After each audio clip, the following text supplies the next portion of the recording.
다음은 충실한 시민의식을 위한 양심의 형성 시간입니다. 2015년 미국 주교회의에서 발표한 내용을 토대로 가톨릭 신자로서 나은 세상 건설을 위해 어떤 삶을 살아야 할지 안내해 주십니다. 이 시간 조민혁 요셉 신부와 김선미 아가다 수녀가 함께 하십니다. 가톨릭 방송 애청자 여러분 안녕하십니까? 오늘날 이 땅에서 어떻게 책임 있는 그리스도인으로 살아가야 하는지 진지하게 고민하는 시간인 충실한 시민의식을 위한 양심의 형성 시간에 성마이클 성당의 조민현 요셉 신부입니다. 네, 가톨릭 성서 모임의 김선미 아가다 수녀입니다. 충실한 시민의식을 위한 양심의 형성, 계속해서 가톨릭의 가르침과 정치, 사회, 생활에 대해서 알아보겠습니다. 프란치스코 교황님은 이 지구를 우리 공동의 집이다 라고 표현하셨는데요. 이 말은 인류가 서로 형제 자매로서 함께 사랑하고 감싸주고 돌보는데 여기에는 인간만이 아니라 모든 피조물이 함께 포함이 된다는 겁니다. 집이라는 말은 지구가 우리를 따뜻하게 맞이하는 우리 존재 자체와 직결되어 있는 곳임을 강조하고 있습니다. 미우나 고우나 인류와 지구는 공동 운명을 갖고 있기 때문에 바로 집이라고 표현하고 있습니다. 그래서 종교를 넘어서서 지구와 인류는 하나의 공동체이고 함께 살아가야 할 가족이기 때문에 우리가 환경 사회적인 문제를 함께 이해하고 해결해 나가야 하겠습니다. 네, 2016년 6월 지난달이죠. 그 환경의 날 담화문에서 강우일 주교님은 이렇게 말씀하셨습니다. 하느님께서 사랑으로 창조해 주신 이 지구는 우리만이 아니라 우리 후손들이 대대로 의지하며 살아가야 할 하나밖에 없는 소중한 유산입니다. 하느님께서 당신의 영과 지혜로 빚어주신 이 지구는 억겁의 세월을 거치며 오묘한 질서와 아름다운 조화 속에 완성되어 왔고 그 안에 수많은 생명이 따뜻한 보금자리를 마련하고 공존해온 우리 모두의 삶의 터전입니다. 하느님께서는 만물의 정점에 우리 인간을 창조하시며 우리에게 당신이 빚으신 모든 피조물의 조화와 질서를 유지하고 보호하도록 맡기셨습니다.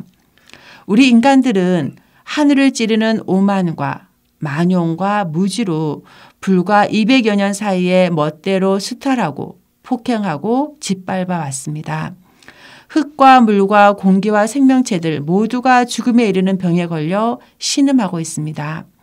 우리는 우리 자신이 흙의 먼지로 빚어졌다라는 것을 잊었습니다.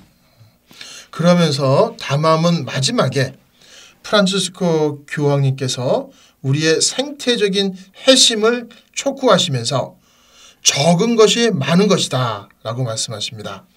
자기를 비우고 작아질 때 우리는 풍요로워집니다. 환경을 보존하는 일은 우리의 책임이자 미래의 희망입니다. 우리와 함께 삶을 나누는 누이이고 두 팔을 벌려서 우리를 품어주시는 아름다운 어머니인 지구를 돌보는 일에 적극 참여하는 그리스도인이 됩시다 라고 말씀하셨습니다. 이렇게 인류 가족과 지구가 함께 형제 자매로서 잘 살아갈 수 있도록 역할을 하는 것이 누구에게 있을까요? 그것은 정치 영역이 가지고 있습니다. 정치는 사회와 국가의 공정한 질서를 세우고 모든 국민의 복지와 안전과 자유의 가치가 실현될 수 있도록 조정하고 통제하는 것입니다. 그 구성원들의 상호 관계가 공정하면 사회가 건강해지는 것이고 그 구성원들 사이의 질서가 어지럽거나 불공정하거나 불이하면은 반드시 힘없고 약한 사람이 고통을 받게 됩니다. 그것의 올바른 질서를 잡는 책임이 정치 영역에 있습니다. 네, 그래서 복음의 기쁨 183항에서 계속하여서 확실히 국가와 사회의 정의로운 질서가 정치의 핵심 임무이지만 교회는 정의를 위한 투쟁에서 비켜서 있을 수 없으며 그래서도 안 됩니다 라고 명시를 하고 있습니다. 그 이유는 간단합니다. 하느님께서 사랑하시는 이 행성 그 안에 있는 모든 피조물은 가족이고 형제이고 자매이기 때문입니다. 그러니 교회가 그 질서를 바로잡는데 정의를 위한 투쟁에서 어떻게 비켜나 있을 수 있겠습니까? 이러한 정의를 위한 투쟁에서 하느님은 우리에게 특별한 선물인 희망을 주시는데요. 그 희망은 우리에게서 나오는 것이 아니고 모두 정의의 법을 넘어서 나오는 것인데 그것은 우리 삶에서 터져 나와야 하는 것입니다. 세상을 그렇게 사랑하시고 외아들까지 아낌없이 내어주신 하느님께서 우리와 함께 동행하시고 우리에게 힘을 주실 것을 확신하면서요. 기쁨과 희망을 지니고 공동선의 일을 하는 것입니다. 복음의 가르침은 단순히 하느님과 나와의 개인적인 관계에 그치지 않으며 하느님의 사랑에 대한 응답을 선한 행위의 목록으로도 제시하지 않습니다. 복음이 우리에게 제안하는 것은 하느님의 자녀들이 함께 누리는 하느님 나라입니다. 사랑이 우리에게 강요합니다. 온 세상에 가서 모든 피조물에게 복음을 선포하는 것입니다.